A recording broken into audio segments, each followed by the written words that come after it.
I, 25F, have always had a complicated relationship with my brother Brian, 28M.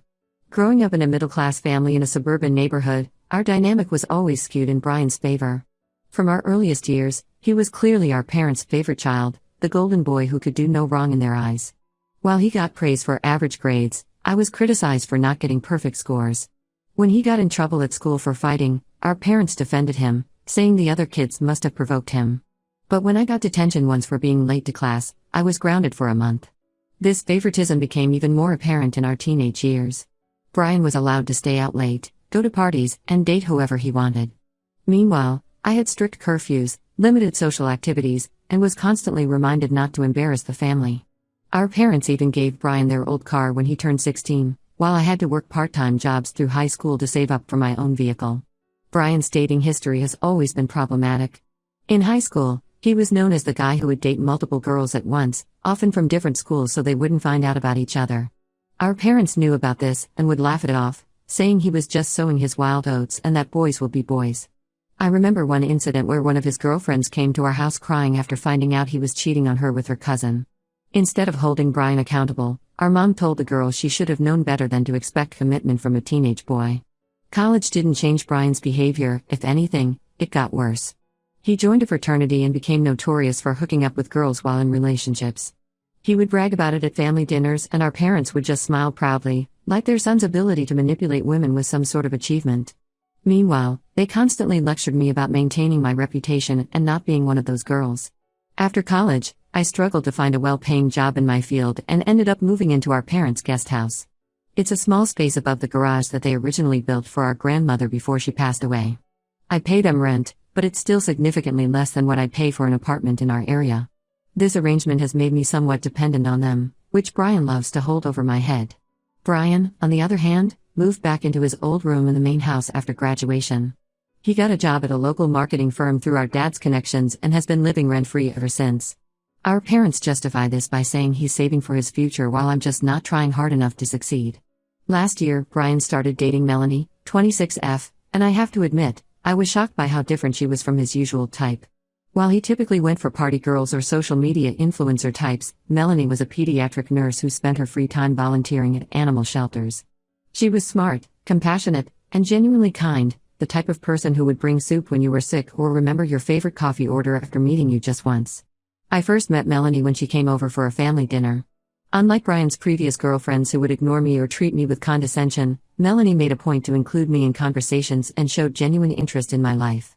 After dinner, she helped me with the dishes, something Brian never did, and we ended up talking for hours about our shared love of true crime podcasts and horror movies. Over the next few months, Melanie and I developed a friendship. She would often invite me to join her and Brian for movies or dinner, and sometimes we would hang out just the two of us when Brian was working late.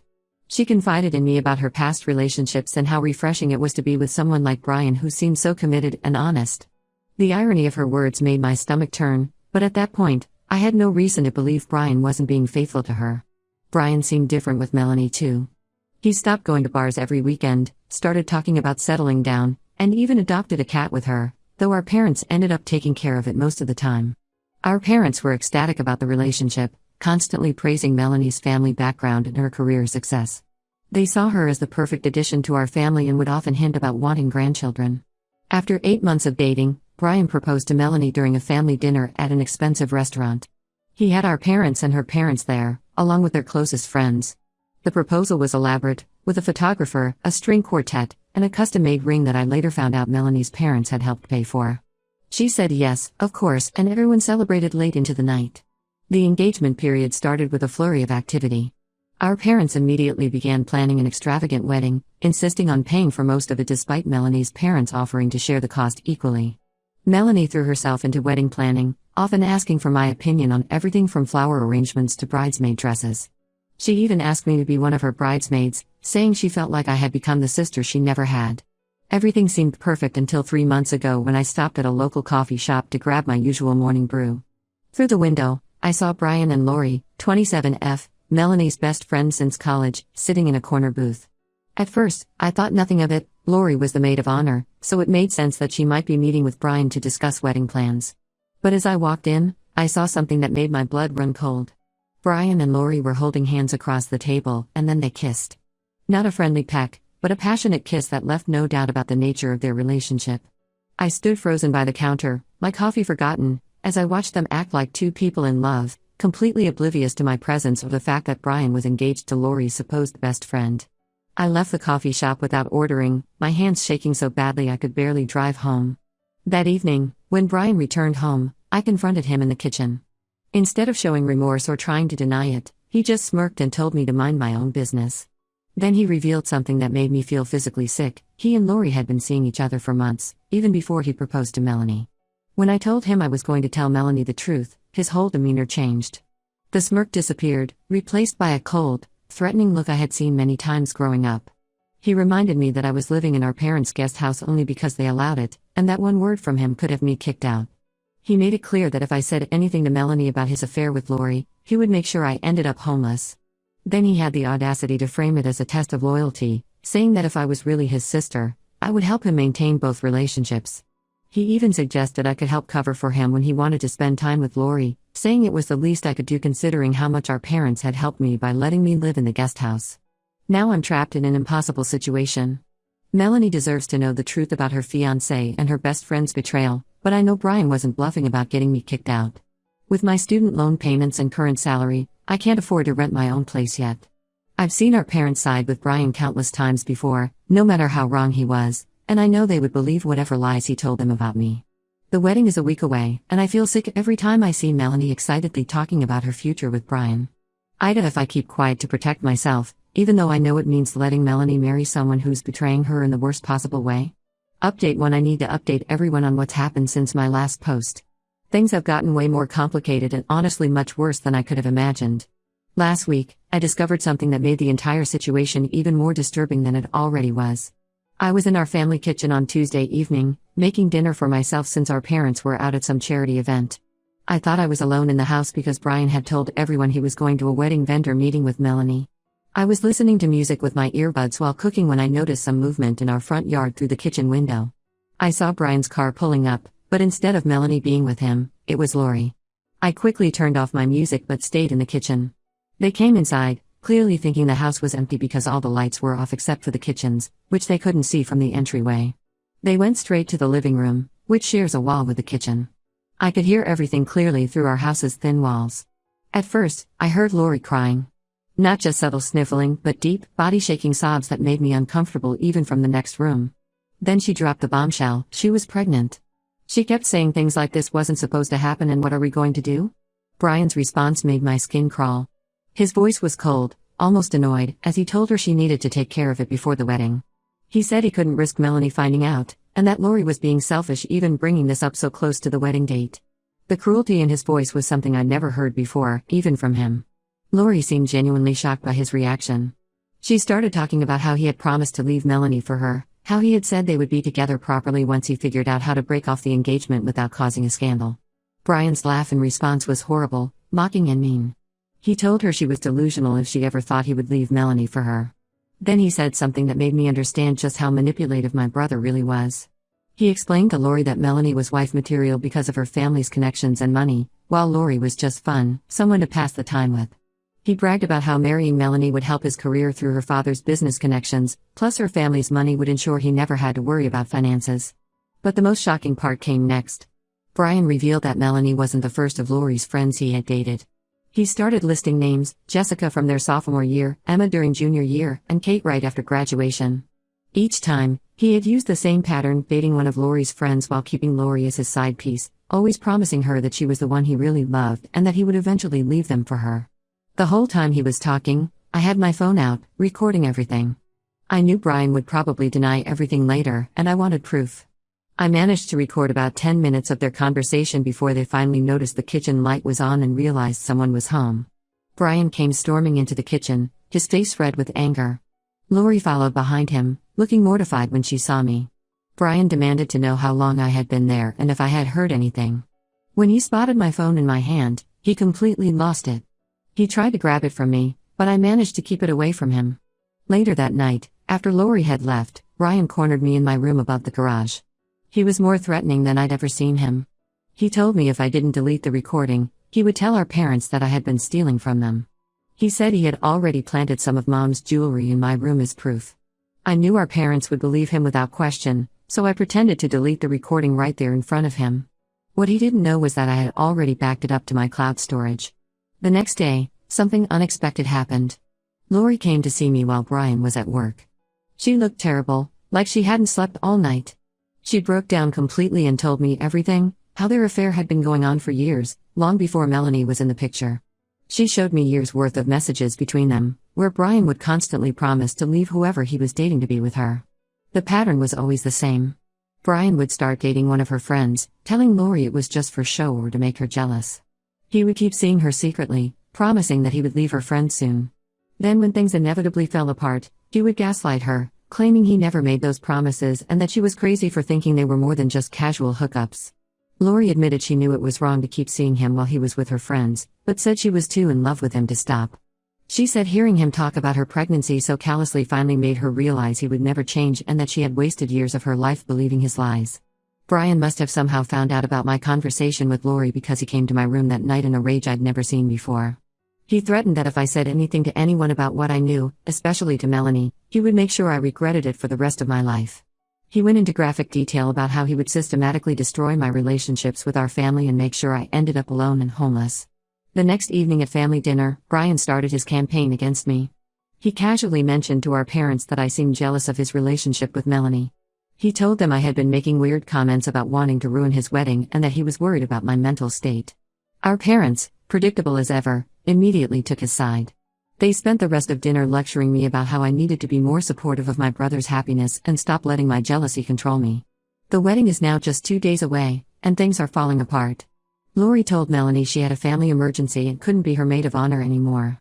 Melanie called me crying about it, not knowing the real reason her best friend had abandoned her right before her wedding. I'm sick of watching this whole thing unfold, but I'm terrified of what will happen to me if I speak up. Brian has made it clear that he will destroy my life if I ruin this for him, and I know our parents will help him do it. Update 2: Everything finally came to a head today at the wedding, and I still can't believe what happened. After a sleepless night wrestling with my conscience, I decided I couldn't let Melanie walk into this marriage blind. The weight of knowing what Brian and Lori had done was crushing me, and watching everyone celebrate their perfect relationship felt like being complicit in a cruel joke. The wedding was being held at the most expensive church in our city, a massive cathedral with stained glass windows and marble columns.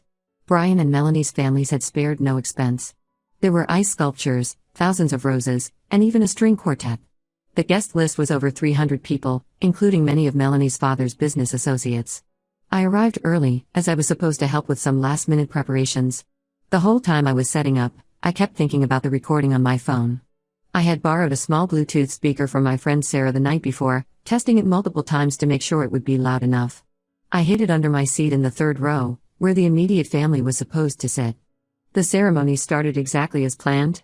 Brian stood at the altar, looking perfectly put together in his expensive tuxedo, smiling that fake smile I'd grown to hate. The bridesmaids walked down the aisle. The spot where Lori should have been was painfully obvious. Then the music changed, and everyone stood as the doors opened for Melanie. She looked beautiful in her white dress, beaming with happiness as she walked down the aisle with her father. Her dress alone had cost more than I made in 3 months, and she had spent weeks getting it perfectly altered. Looking at her face, so full of joy and love, I almost lost my nerve. But then I remembered Brian's cold voice talking about using her for her family's money, and I knew what I had to do. Just as Melanie reached the halfway point of the aisle, I stood up. My hands were shaking so badly I almost dropped my phone, but I managed to connect it to the speaker. The recording started playing, filling the entire church with Brian's voice. "You're delusional if you thought I'd leave Melanie for you. She's wife material, her family's money and connections are exactly what I need. You're just fun, Lori. Nothing more." The silence that followed was deafening. Melanie stopped walking, her bouquet slipping from her hands. Her father's face turned red with anger. Brian's expression changed from confusion to recognition to pure rage in the span of seconds. Then came his voice again, talking about Lori's pregnancy and how she needed to take care of it before the wedding. Brian lunged at me from the altar, knocking over a large flower arrangement in his rush to get to me. He was screaming incoherently about how I had ruined everything. Our father had to physically grab him to stop him from attacking me. Several groomsmen rushed to help restrain him as he continued shouting threats at me. Melanie's father demanded explanations, his voice booming through the church. Standing up on shaky legs, I told everyone everything, about Brian and Lori's long-term affair, about his pattern of using Lori's friends, about the pregnancy, and about his threats to me. I explained how he had bragged about using Melanie for her family's connections and money. The look on Melanie's face was heartbreaking. She stood there in her beautiful white dress, mascara running down her cheeks as she listened to everything. Then something seemed to snap in her. She picked up her bouquet from the floor and threw it directly at Brian's face, hitting him square in the chest. Without saying a word, she turned and ran out of the church, her parents following close behind. Before they left, Melanie's father turned to Brian and said in a voice cold with fury that his lawyers would be in touch about the wedding expenses. He looked at my parents and said they should be ashamed of raising a son like Brian. My mother's reaction was exactly what I had expected. She slapped me hard across the face, right there in front of everyone, screaming about how I had destroyed my brother's life. She called me jealous, spiteful, and evil. My father was quieter but no less angry. He simply looked at me and said, "You are no longer our daughter." Brian had to be physically restrained by 3 men as he threatened to kill me. His face was contorted with rage as he shouted that he would make me pay for this. Some of the guests started filming everything on their phones, while others quickly left the church, whispering among themselves. I didn't stay to see what happened next. I grabbed my purse and ran out of the church, got into my car, and drove straight to my friend Sarah's house. I knew I couldn't go home. Within hours, I started getting texts from cousins telling me that my parents had changed the locks on the guest house. They had thrown all my belongings onto the front lawn in garbage bags, not caring that it had started to rain. Update 3: It's been 3 months since I exposed Brian at his wedding, and my life has changed completely. I've been staying with my friend Sarah, sleeping on her pull-out couch and trying to rebuild my life. The first few weeks were the hardest. I had to scramble to retrieve my belongings from our parents' front lawn in the rain, and many things were damaged or stolen before I could get to them. Sarah has been amazing through all of this. She helped me find a new job at her company, which pays significantly better than my old one. I'm now working as a project coordinator, and my new boss actually appreciates my work instead of constantly comparing me to my brother. I've started saving money and should be able to afford my own apartment in a few months. About a month ago, I received a text from an unknown number. It turned out to be Melanie. We met for coffee, and she thanked me for stopping her from making the biggest mistake of her life. She told me that after the wedding disaster, she started digging into Brian's past and discovered he had been cheating on her with multiple women besides Lori. Several of his ex-girlfriends reached out to her with similar stories of manipulation and cheating. Melanie has thrown herself into her work, earning a promotion at the hospital where she works. She said she feels like she dodged a bullet, and while the embarrassment of a called-off wedding was hard to deal with, it was better than being trapped in a marriage with someone like Brian. As for Lori, she moved to Arizona to live with her aunt. I heard through mutual friends that she had the baby, a little boy. She tried to get Brian to take a paternity test and help with support, but he blocked her on everything and denies the child is his. His lawyer sent her a cease and desist letter when she tried to contact our parents about it. Brian's life has completely unraveled since the wedding. Melanie's father made good on his threat about the wedding expenses and is suing Brian for over $75,000. The video of his meltdown at the church went viral on social media, leading several other women to come forward about his behavior. 2 of his female co-workers revealed he had been harassing them at work, leading to an HR investigation that ended with him losing his job. My parents, predictably, are still defending Brian. They've been telling everyone who will listen that I made up the whole thing because I was jealous of Brian's success and happiness. They claim I edited the recording to frame him and that Lori is lying about the baby. My mother has been posting long rants on Facebook about how daughters should be loyal to their families and how I'm dead to her. Some relatives have sided with my parents, sending me nasty messages about how I've brought shame to the family. But others have reached out in support. My Aunt Linda, who had always seen through Brian's act, offered to help me with a deposit on an apartment when I find one. Several cousins have told me they always knew something was off about Brian but were afraid to speak up. I won't lie, losing my family has been painful. There are days when I miss my old life and the security of having a place to call home, even if it was just a guest house. But I don't regret what I did. Every time I think about Melanie almost marrying someone who saw her as nothing more than a meal ticket, I know I made the right choice. Sometimes standing up for what's right means losing people you thought would always be there for you. But I've learned that real family isn't about blood, it's about people who support you when you do the right thing, even when it's hard. I'm building a new life now, surrounded by people who value honesty and integrity over blind loyalty to toxic family members. Brian and my parents made their choice to support lies and manipulation. I made mine to stand up for the truth, and I'll live with the consequences knowing I did what was right.